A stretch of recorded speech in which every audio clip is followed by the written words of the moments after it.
Cuma 19 tahun. Cuma segitu waktu yang dunia punya untuk menikmati perdamaian setelah Perang Dunia Pertama berakhir. Tapi perdamaian yang rapuh itu ternyata nggak bertahan lama. Nah, ini adalah kisah tentang bagaimana keheningan itu pecah dan dunia terseret ke dalam konflik paling mematikan yang pernah disaksikan umat manusia. Kutipan dari seorang saksi mata ini benar-benar menggambarkan betapa kaget dan ngerinya semua orang saat itu. Cuma satu sambaran petir, tapi dampaknya, bahkan menyelimuti seluruh dunia dalam kobaran api perang. Yah, perdamaian yang rapuh itu sekarang resmi berakhir. Nah, badai ini semuanya dimulai dari satu orang, Adolf Hitler. Dia ini kan terobsesi banget sama ideologi supremasi ras, yang bahaya banget. Pemimpin Nazi Jerman ini percaya kalau rakyatnya itu ditakdirkan untuk menaklukkan Eropa. Dan sasaran pertamanya untuk memulai penaklukan brutal itu, Polandia. Coba deh lihat timeline ini. Yang bikin geleng-geleng kepala itu kecepatannya. Cepet banget. Tanggal 1 September, pasukan Jerman nyebrang perbatasan. Serangannya gila-gilaan, sampai-sampai cuma dalam hitungan hari, pertahanan Polandia hancur lebur. Nah ini yang bikin Inggris dan Prancis akhirnya menyatakan perang. Dan konflik ini jadi konflik Eropa. Tapi itu nggak menghentikan Jerman. 3 minggu kemudian, Warsawa jatuh. Kecepatan inilah yang bakal jadi ciri khas mesin perang Jerman. Oke, kita udah lihat angka dan fakta perangnya ya.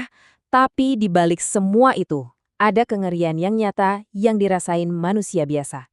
Kutipan ini membawa kita langsung ke dalam teror yang dialami warga sipil. Ini bukan cuma soal tentara, ini soal keluarga-keluarga yang dunianya hancur berkeping-keping di depan mata mereka sendiri. Oke, Polandia jatuh, tapi bukan berarti perang selesai. Justru, invasi militer ini berubah jadi pendudukan yang super brutal. Buat rakyat Polandia yang ngelihat negara mereka diduduki dan tetangga mereka diteror, jelas nyerah itu bukan pilihan. Mereka memilih untuk melawan dengan cara apapun yang mereka bisa. Kisah Julian Kulski ini, bener-bener nunjukin betapa putus asanya situasi waktu itu. Bayangin deh, anak umur 13 tahun dipaksa dewasa sebelum waktunya. Awalnya dia cuma jadi kurir, tapi situasinya memaksa dia masuk ke dunia kekerasan yang brutal. Komandannya rajarin dia cara membunuh, dan setelah komandannya dieksekusi, Julian, dia menggunakan kemampuan itu. Ini realita yang mengerikan. Gimana pendudukan itu nggak cuma menghancurkan gedung, tapi juga masa kecil. Dan kalau ada perlawanan, kayak yang dilakuin Julian, balasannya itu ngeri banget. Atas kematian satu tentara Jerman yang dibunuh sama pejuang muda, Nazi mengeksekusi 20 wanita dan anak-anak Polandia. Angka ini nunjukin betapa brutal dan gak sebandingnya balasan Nazi. Ini benar-benar teror murni yang dirancang buat menghancurkan semangat perlawanan. Terornya Nazi ini benar-benar sistematis loh. Mereka pakai banyak cara buat menghancurkan masyarakat Polandia. Mereka melakukan teror publik yang keji, kayak membakar rabi hidup-hidup di depan umum, cuma buat menebar ketakutan. Mereka memisahkan populasi Yahudi ke ghetto yang padat dan gak sehat. Dan yang paling mengerikan, mereka mulai menculik anak-anak, mencabut mereka dari keluarga untuk dicuci otaknya jadi orang Jerman. Setelah Polandia jatuh, anehnya, ada jeda 8 bulan. Semuanya sepi sampai-sampai disebut perang palsu. Tapi kemudian di musim semi 1940, Hitler ngeluarin senjata barunya di front barat, sebuah taktik perang yang mengejutkan. Namanya Blitzkrieg, artinya perang kilat. Dan ini beneran kilat. Taktik ini menggabungkan kecepatan, kejutan, dan kekuatan yang luar biasa buat menghancurkan musuh bahkan sebelum mereka sadar apa yang terjadi. Jadi gini, sekutu itu udah siap-siap. Mereka bangun benteng super kuat namanya Garis Maginot, mikirnya Jerman bakal nyerang lewat situ. Tapi Jerman, mereka nggak mau main sesuai aturan. Mereka muter dong. Mereka nerobos lewat hutan yang dianggap nggak bisa dilewati, terus nyerang Belgia dan Belanda. Strategi pertahanan sekutu jadi nggak ada gunanya sama sekali. Nah, ini dia masalah utamanya. Teknologi. Sekutu itu ketinggalan zaman banget. Pasukan Inggris pakai kendaraan lapis baja yang bisa dibilang jadul banget. Sama sekali bukan tandingan tank Panzer Jerman yang canggih, yang meriamnya lebih kuat, bajanya lebih tebal, dan gerakannya lebih lincah. Keunggulan teknologi inilah yang bikin Jerman bisa dengan cepat menggulung pertahanan sekutu. Akibatnya, ya bencana. Pasukan sekutu terdesak mundur sampai ke pantai di Dunkirk, benar-benar kejepit di antara laut dan pasukan Jerman yang terus maju. Apa yang terjadi selanjutnya itu gabungan antara keajaiban dan tragedi. Dalam sebuah evakuasi yang heroik tapi juga putus asa, hampir 340.000 tentara diselamatkan dari pantai. Mereka diangkut oleh armada kapal militer dan bahkan kapal-kapal sipil. Semuanya di bawah hujan bom dari pesawat Jerman. Tapi, walau evakuasinya dibilang sukses, harganya mahal banget.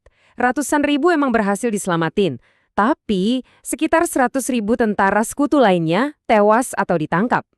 Dunkirk itu kekalahan telak, sebuah pengingat yang menyakitkan tentang betapa kuatnya mesin perang Jerman, meskipun semangat penyelamatannya jadi simbol perlawanan yang dikenang. Jatuhnya Prancis itu cepet banget. Saking cepetnya, bahkan Jerman sendiri kaget. Setelah Dunkirk, perlawanan Prancis langsung runtuh. Cuma dalam 21 hari, satu negara yang dianggap punya salah satu tentara terkuat di dunia, jatuh. Gambar pasukan Nazi pawai di bawah Arc de Triomphe Paris itu bikin syok seluruh dunia. Hitler sekarang jadi penguasa sebagian besar Eropa Barat. Prancis jatuh. Eropa rasanya udah diambang kegelapan. Tinggal satu negara besar yang masih berdiri ngelawan Hitler, dan dominasi totalnya di Eropa Barat, Inggris Raya. Semua mata dan semua harapan sekarang tertuju pada pulau kecil ini. Untungnya, Inggris punya pemimpin yang gak ada takut-takutnya. Di saat-saat paling genting, Perdana Menteri Winston Churchill jadi suara perlawanan. Dia menolak ancaman Hitler untuk menyerah dan membakar semangat rakyatnya. Pesannya buat para pilot pemberani di Royal Air Force itu jelas. Jangan pernah nyerah, pertahankan pulau ini sampai titik darah penghabisan. Hitler tahu, nyerang Inggris lewat laut itu mustahil. Angkatan laut kerajaan Inggris terlalu jago. Satu-satunya cara menaklukkan pulau itu adalah dengan menguasai langit. Jadi, panggungnya udah siap. Pertempuran penentuan yang sepenuhnya terjadi di udara antara Luftwaffe Jerman melawan Royal Air Force Inggris. Nasib Inggris dan mungkin seluruh dunia ada di tangan segelintir pilot. Selama 12 minggu penuh di musim panas 1940, langit di atas Inggris jadi medan perang. Para pilot RAF yang dikenal sebagai The Few, meskipun kalah jumlah, ngasih perlawanan yang sengit dan heroik banget. Dan pada akhirnya, mereka menang. Jerman kehilangan sekitar 1.600 pesawat. Kerugian yang sangat besar, sampai-sampai Hitler terpaksa membatalkan rencana invasinya. Kemenangan ini krusial banget. Inggris Raya selamat. Hitler akhirnya merasakan kekalahan pertamanya. Tapi, walaupun ancaman invasi langsung berhasil digagalkan, perang masih jauh dari kata selesai. Badai ini sekarang justru menyebar, menarik kekuatan-kekuatan baru ke dalam konflik dan mengubah perang Eropa menjadi perang dunia. Nah, sementara Inggris lagi mati-matian bertahan hidup, konflik ini justru makin meluas ke seluruh dunia. Kekuatan-kekuatan baru ikut terseret ke dalam pusaran kekerasan dan medan perang baru terbuka di benua-benua yang jauh. Ini bukan lagi perang Eropa, ini udah jadi perang dunia. Jadi, para biang keladinya, Jerman Nazi, Italia fasisnya Mussolini, dan Kekaisaran Jepang, mereka akhirnya bikin geng resmi. Walaupun ideologi mereka beda-beda, mereka disatukan oleh ambisi yang sama untuk ekspansi. Mereka dikenal sebagai kekuatan poros. Dan tujuan mereka nggak tanggung-tanggung, menguasai dunia. Dan mereka nggak cuma omong doang, mereka langsung bergerak. Italia yang pengen membangun kembali Kekaisaran Romawi nyerang Mesir, membawa perang ke gurun Afrika Utara. Sementara itu, di belahan dunia lain, Jepang terus lanjutin perang penaklukannya yang brutal di Tiongkok. Api perang sekarang berkobar di berbagai benua, dari Eropa sampai Afrika sampai Asia. Lalu, 7 Desember 1941, momen yang mengubah segalanya. Serangan mendadak dan menghancurkan dari Jepang ke pangkalan Angkatan Laut Amerika di Pearl Harbor, Hawaii. Pengumuman ini jadi penanda masuknya raksasa yang tertidur, Amerika Serikat, ke dalam konflik global. Perang kini sudah mencapai skala yang benar-benar mendunia. Jadi sekarang panggungnya udah siap buat konflik terbesar dalam sejarah manusia. Di satu sisi ada kekuatan poros, Jerman, Italia, dan Jepang.